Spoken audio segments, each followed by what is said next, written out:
Now we talk about Zakir Abdul Karim Naik, an Indian Islamic preacher who is an alleged criminal absconder in charges related to alleged funding terror activities, hate speech and inciting communal hatred.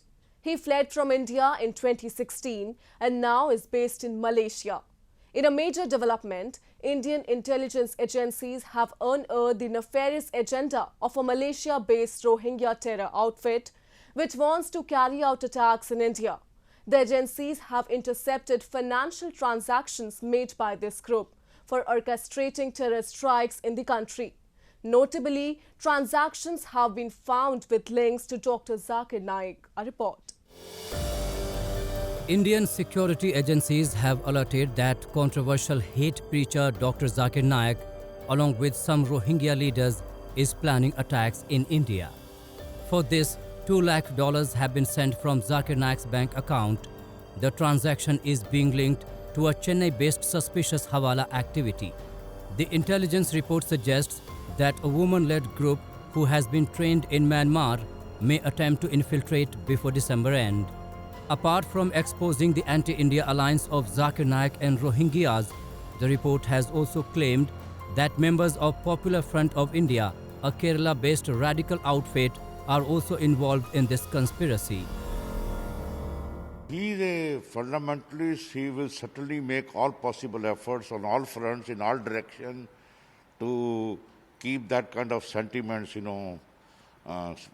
very much afloat, so that the people, and so whether it's a Rohingya, whether some other, people who are adversely affected and who become vulnerable and can be easily, won over and brainwashed.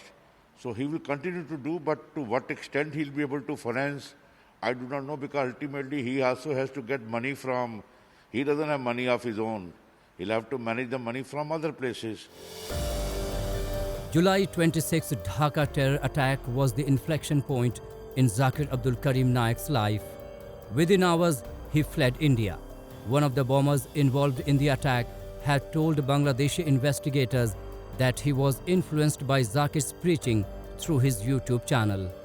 The controversial Islamic preacher found safe haven in Malaysia, a country where a former Prime Minister without any hesitation tweets that Muslims have a right to be angry and to kill millions of French people for the massacres of the past.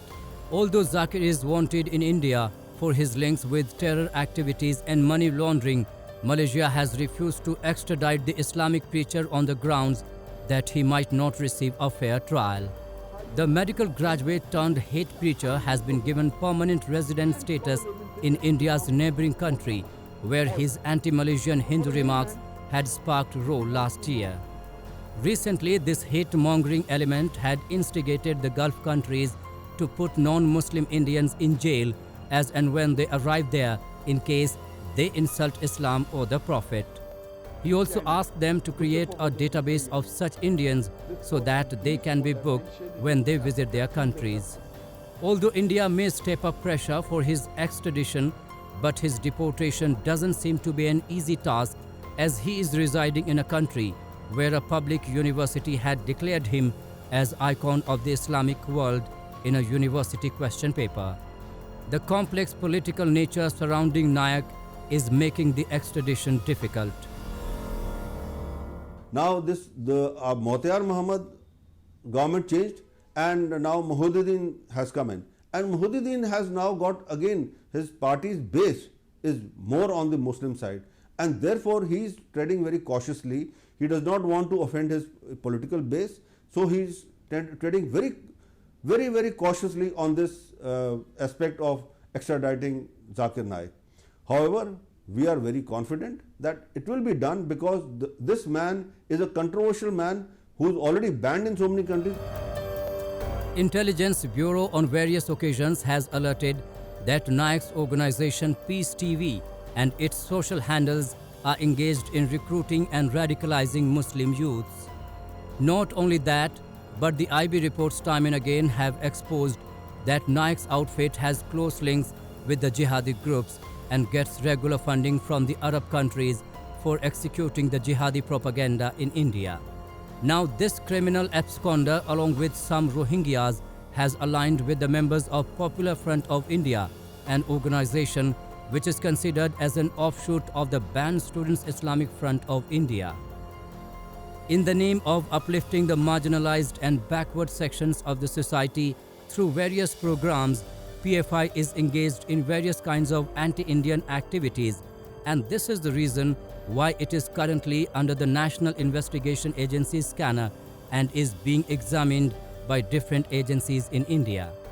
The report has also highlighted the threats posed by the Rohingyas, who have not been all innocent as proclaimed by the global stakeholders and harbingers of humanity. It is worth mentioning here that the international media has deliberately or ignorantly veiled the other side of Rohingyas. For India, which is host to thousands of illegal Rohingya immigrants, it's of great importance to clear the smog and walk the path of clarity and reality.